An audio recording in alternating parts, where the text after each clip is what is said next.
quelques semaines de ça une série de portraits vidéo, de témoignages, d'anecdotes dans le cadre d'un dossier que j'ai appelé Mon Algérie à moi.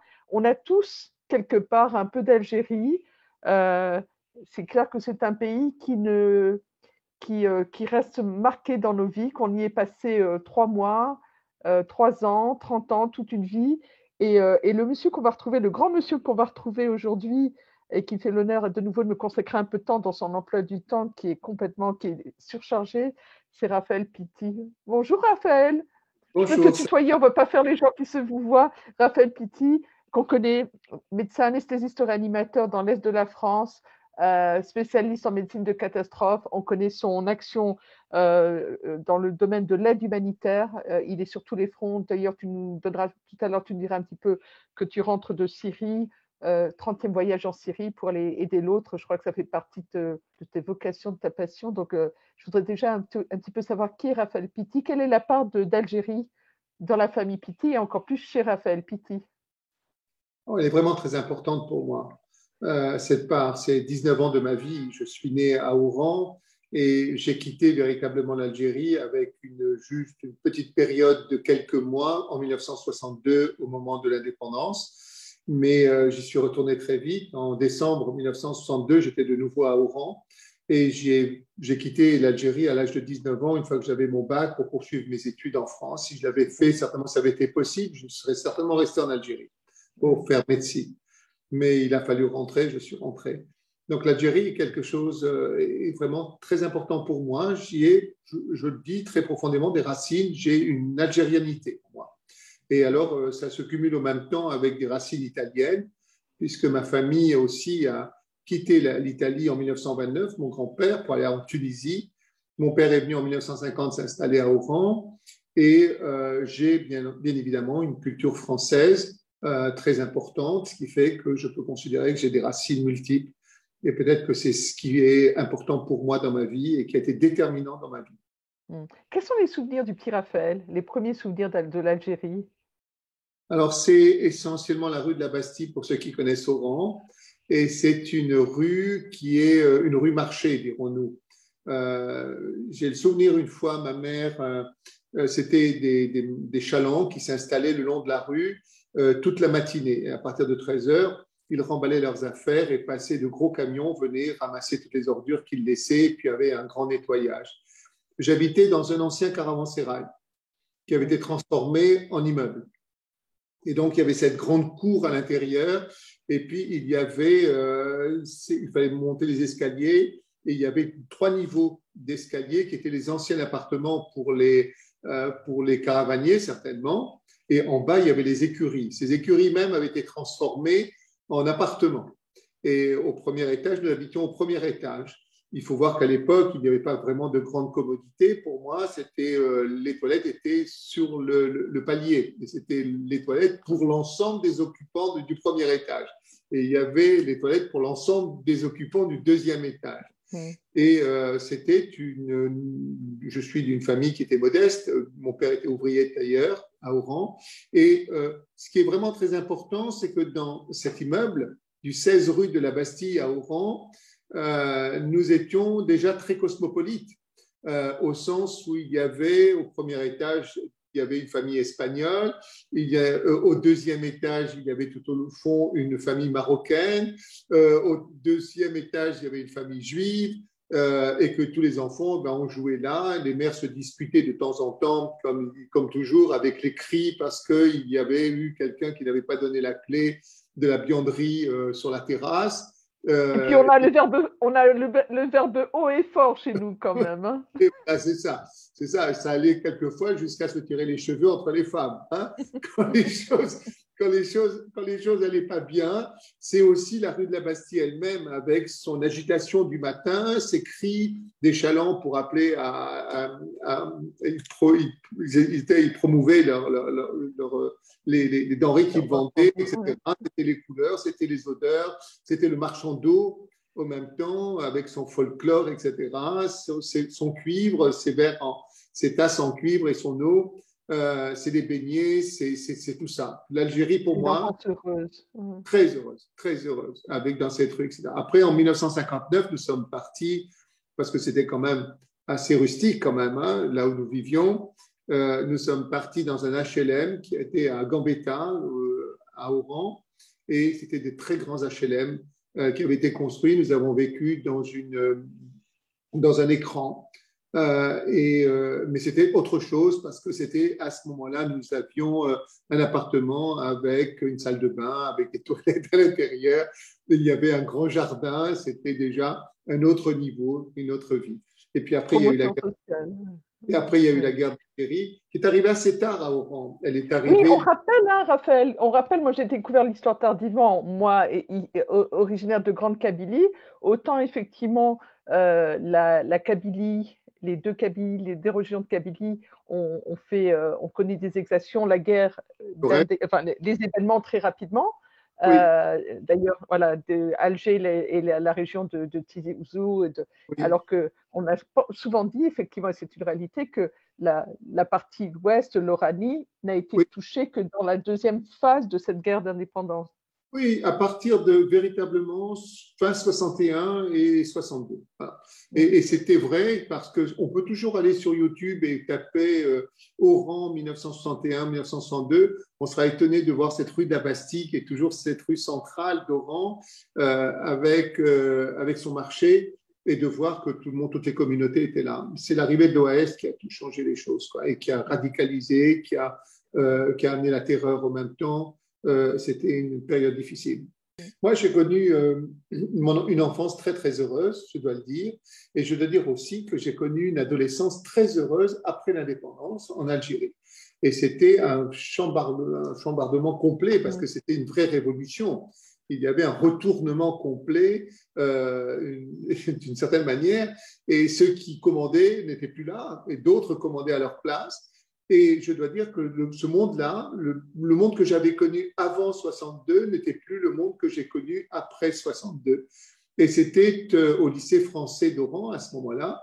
Nous étions aussi dans un milieu totalement cosmopolite avec les coopérants qui venaient de l'Est de l'Europe, des pays communistes, etc. Ceux qui venaient aussi du Moyen-Orient et en particulier d'Égypte et des Syriens aussi qui venaient en coopération. Et puis, il y avait aussi un autre type de coopérants, les coopérants français qui faisaient leur service militaire et qui, eux, venaient dans une Algérie qu'ils n'avaient pas connue. Et donc, ils venaient apporter tout ce qu'ils pouvaient offrir en termes de coopération. Et donc, ils étaient très ouverts. Et c'était un chamboulement complet des mentalités, total des mentalités. Et je dois dire que j'ai eu une adolescence très, très, très heureuse à Oran. Nous allions à la plage, etc. Il y avait une tolérance extraordinaire.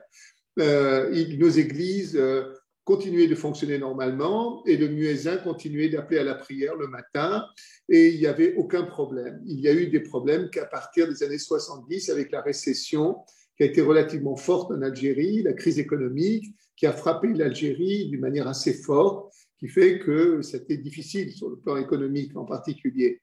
Mais cependant, il y avait un état d'esprit, une tolérance, une joie qui était extraordinaire. Et au lycée, nous avions des professeurs très ouverts. Ainsi, on parlait de l'islam au lycée et on faisait la propriété dans l'islam, la propriété dans le christianisme, la propriété dans le communisme. Je me Il n'y avait souviens. pas de sujet tabou. Oui, il n'y avait pas de sujet tabou et en plus, c'était, comment dirais-je, chacun de nous venait discuter justement de ces sujets-là. Nous étions, d'une certaine manière, c'était une époque aussi où les idéaux, les communistes, les maoïstes, etc., étaient très forts. Et donc, il y avait des échanges politiques assez forts en classe. D'autant qu'il y avait des communistes qui étaient là, qui venaient des pays communistes, mais ils n'étaient pas vraiment trop communistes, ceux-là. Hein. On rappelle, hein, oui, oui, oui, oui, il était sur le principe. On rappelle qu'effectivement, c'est l'époque où l'Algérie accueille sur son territoire et des Che Guevara et autres. On a du mal à le croire, à le penser, mais c'est une réalité. Heureusement que les photos ou les vidéos sont là pour nous le Oui, rappeler. oui, oui, oui, oui. Et alors, à l'âge de 18 ans, par exemple, je suis avec deux autres amis qui étaient avec moi au lycée. nous avions pris la décision de partir dans le sud saharien, à Beni Abbès, sur la tombe du père de Foucault. Et nous étions 3 jeunes de 18 ans. Ça n'a jamais posé de problème à nos parents de nous laisser partir. Et j'ai pris le train d'Oran jusqu'à Insafra. Après, le train s'arrêtait et nous avons fait du stop jusque dans le sud saharien, jusqu'à Beni Abbès, sans aucun problème. Et dans le train, par exemple, qui était assez extraordinaire, qui était un train en 3e classe, en bois, etc., la difficulté était d'empêcher nos voisins de nous donner à manger. Parce que chaque fois qu'il y en avait un qui ouvrait son sac, il voulait absolument partager avec nous. Et c'était ça qui était extraordinaire. C'était vraiment cet état d'esprit, cette hospitalité que nous avions à l'intérieur du train. Et nous étions 3 jeunes sans aucun problème. Nos parents nous avaient laissé partir. Nous étions partis dans le sud saharien et nous sommes revenus de la même façon. Et c'était un voyage qui m'a marqué profondément parce que c'était la première fois que j'allais à la rencontre du désert. Et c'était fantastique. Ce message aussi que tu délivres aujourd'hui, c'est pour dire que beaucoup, effectivement, de pieds noirs, d'anciens d'Algérie, appréhendent de retourner en Algérie après des années, des décennies loin de ce pays. Souvent, les conditions de départ n'ont pas été les plus favorables. Un message, effectivement, toi, tu es retourné en Algérie à peu près 30 ans, tu es resté 30 ans sans y retourner, et quand tu y retournes, l'accueil se passe comment? Très, très bien, très, très bien. Je travaillais avec la Sonatrach et j'avais obtenu un contrat avec la Sonatrach comme expert au niveau de l'organisation des soins en cas de catastrophe sur les sites technologiques. Et quand nous sommes allés à Arzeu, j'ai dit, écoutez, si je vais à Arzeu, sur le site d'Arzeu, je ne peux pas ne pas aller à Oran. C'est impossible. Ah non, non, vous savez, votre sécurité nous importe. Et là, c'est un peu… Dans les années, voilà, c'était la fin de la période de la décennie noire, donc c'était un peu chaud. Oui, c'était encore un peu chaud et donc ils avaient peur pour moi et donc s'inquiétaient de ce que je veuille aller à Oran. Mais je dis, mais c'est impossible, vous comprenez bien, c'est pas possible, je ne peux pas être à Arzeu sans aller à Oran. Alors ils ont organisé cela. Et il y avait un photographe avec nous, un caméraman qui nous a suivis. Et j'ai pu ainsi faire un véritable pèlerinage qui a commencé par la rue de la Bastille. J'attends qu'un jour, peut-être, le gouvernement d'Oran, enfin la communauté d'Oran mettra une petite plaque ici est né Raphaël Pitti, 16 rue de la Mais tu sais, Raphaël, en général, on le fait après le décès de la personne, donc on n'est pas spécialement pressé qu'il le fasse, ou alors qu'il le fasse de ton vivant. Mais… Et donc, on est rentré dans l'immeuble.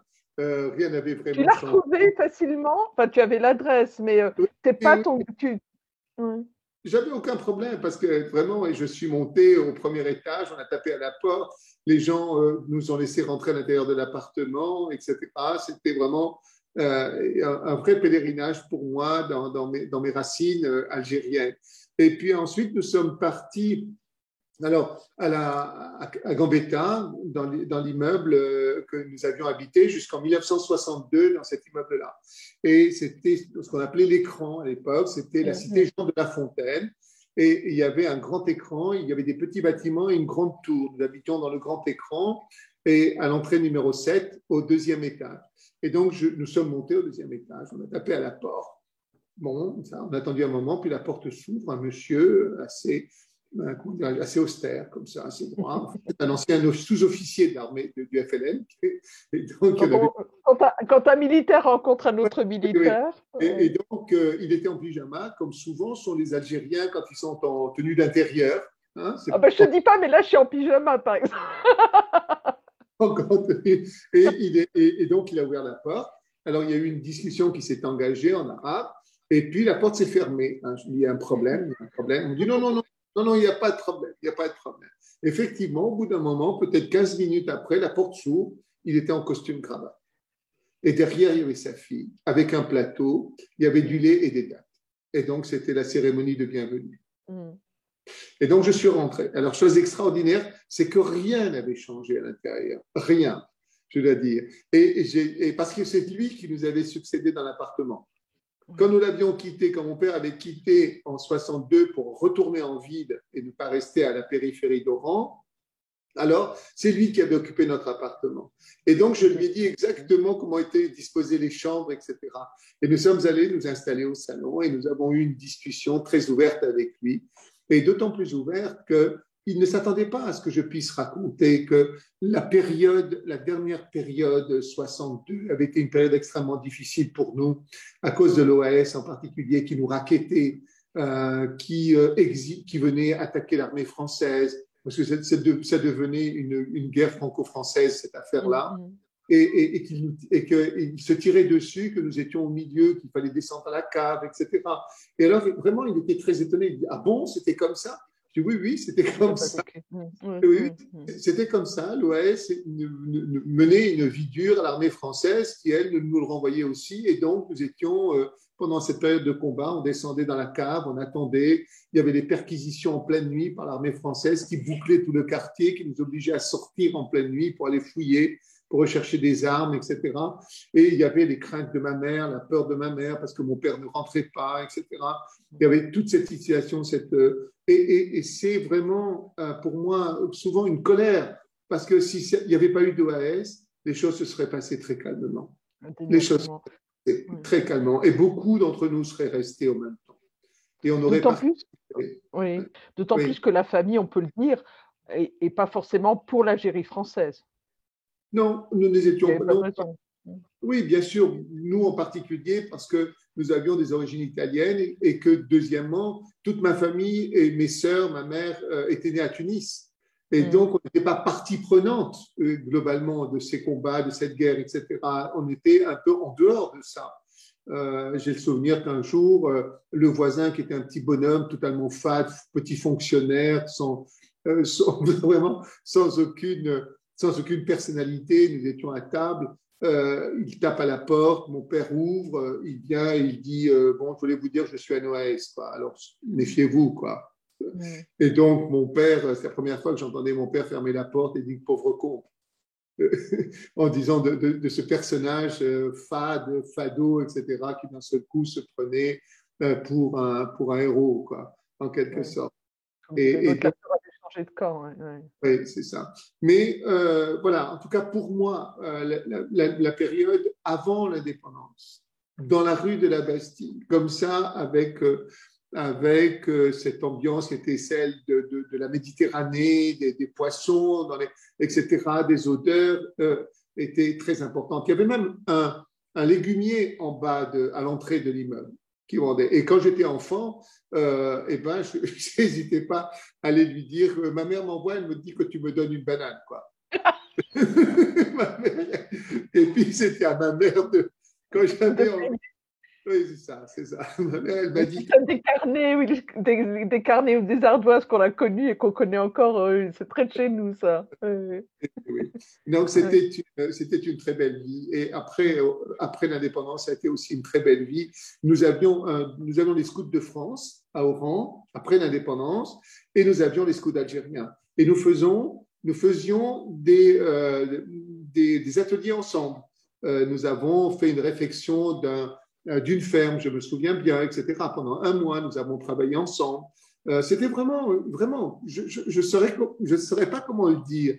Il y avait les plages, les grandes plages de Bousfer, Cap-Falcon, etc., des centaines de kilomètres de plages à Oran, et nous y allions en bande là-bas. C'était des moments merveilleux, le soir sur la plage, en train de faire de la musique, etc., de pêcher.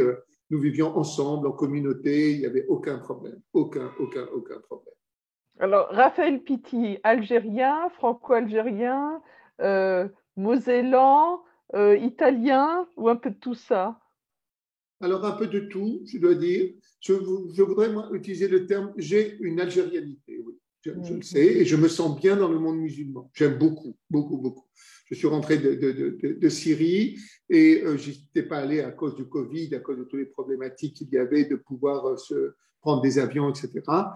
Et je me trouve bien. Je me trouve bien dans ces moments-là qui sont des moments de calme. On est assis, en même temps, on discute autour du thé ou du café et on prend le temps.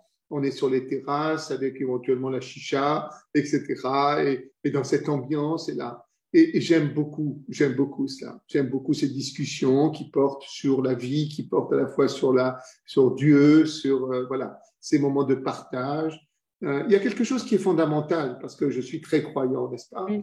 et très engagé comme chrétien en tous les cas. Et cette foi est celle qui me porte, hein, d'un christianisme humaniste qui va vers l'autre, hein, en toute fraternité. Et c'est que pour un musulman, il n'y a jamais de remise en cause de l'existence de Dieu. Ça ne se pose pas. Dieu est une réalité qui ne se pose pas. Depuis les Lumières du XVIIIe siècle, les Occidentaux sont constamment en train de se dire, est-ce que Dieu existe? Est-ce qu'il est là? Quelles sont les preuves de son existence? Est-ce que la science prouve que, etc.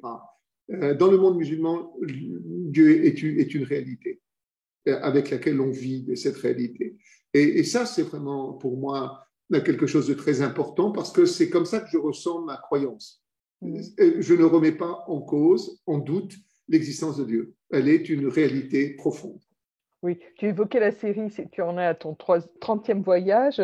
Dans ton livre, dans lequel que j'invite à toutes et tous à lire, c'est Va où l'humanité te porte, tu évoques entre autres ta foi qui te porte, qui te structure, et cette communion entre autres où tu te mets à prier alors que tu es en Syrie ou dans des pays musulmans, parce que c'est une évidence pour toi.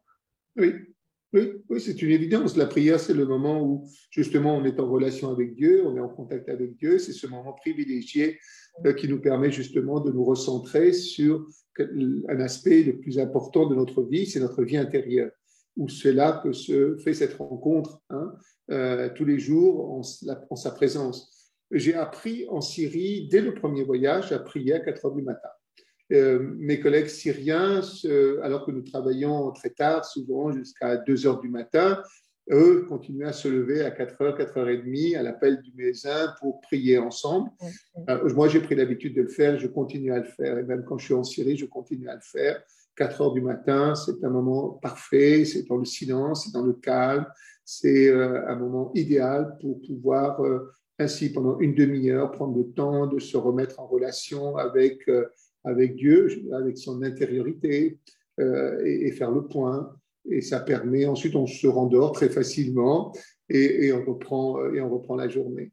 Voilà, c'est quelque chose qui est rentré dans ma vie, oui. On n'évoquera pas le fait que tu aurais pu devenir séminariste. Ça se Oui, retrouve quelque part dans la foi, dans une oui. croyance que tu as toujours et qui t'accompagne au quotidien, qui te porte. Euh, la situation en Algérie, ce que devient l'Algérie, les tourments traversés par le pays, te préoccupe ou pas? J'imagine que tu suis l'actualité algérienne de près. Beaucoup, beaucoup. Je trouve que le peuple algérien, euh, comment dire, je vais peut-être dire des choses qui vont, mais parce que je le ressens Mm. véritablement. On est là pour se dire les choses franchement. Oui, je vais le dire franchement. Depuis, le peuple algérien n'a pas eu de chance et il n'a pas profité de son indépendance depuis l'indépendance. Elle lui a été ravie tout le temps, tout le temps. Et les choix qui ont été faits, les choix politiques et économiques ont été des catastrophes. Qui ont été, voilà. Et aujourd'hui, alors que c'est un pays extrêmement riche, un pays magnifique, un pays qui est beau, un pays, etc., est un pays qui malheureusement n'a pas eu de chance. Et après la crise économique des années 70, qui a été vraiment très, très importante, qui a impacté profondément le pays, il y a eu ensuite, bien sûr, cette injustice sociale qui a amené justement les salafistes au pouvoir parce que contre la corruption, ils étaient le rempart contre cette corruption. C'est eux qui, dans les mosquées, distribuaient la nourriture, etc. Et donc, il y a eu ces 10 années, au même temps, on aurait dû les laisser faire, au fond, hein, pour Sans doute. que, C'est mon peut-être, avis également. oui, on aurait pu les laisser faire, etc. Et donc, on voit ce pays qui a une jeunesse extraordinaire, qui a une intelligence, qui a beaucoup d'intelligence, au fond, dans cette population-là. Eh bien, c'est un peuple qui n'a pas profité de son indépendance, à la fois et de pouvoir mûrir dans cette indépendance-là. Et voilà. Et donc, je pense qu'il y a, je ne sais pas à quel moment, enfin, véritablement, le peuple algérien pourra retrouver justement comment dirais-je, cette liberté qui lui est, voilà, sa liberté, son indépendance au sens propre du terme, son indépendance au sens propre du terme, parce qu'elle le mérite. Certains s'autorisent même à dire que l'Algérie n'a jamais fait encore réellement, n'a jamais vécu son indépendance. On rappelle que quand il s'agit d'aller aider l'Algérie, tu es le premier à te porter candidat. On nourrissait le projet de pouvoir aller partir en mission médicale, puisqu'il ne s'agit pas Oui, de parler de mission humanitaire quand on évoque l'Algérie, pour des raisons d'organisation et entre autres liées à la situation sanitaire en France et en Algérie. On n'a pas pu le faire, mais je nourris le vœu sincère d'aller en Algérie avec toi et d'aller à Oran, parce que moi, j'emmènerai ma caméra aussi. oui, Ça me- volontiers. Merci. Volontiers. Merci. C'est Alors, une très belle ville, très très belle oui, ville. ah ben forcément, parce que tu y es né. Alors,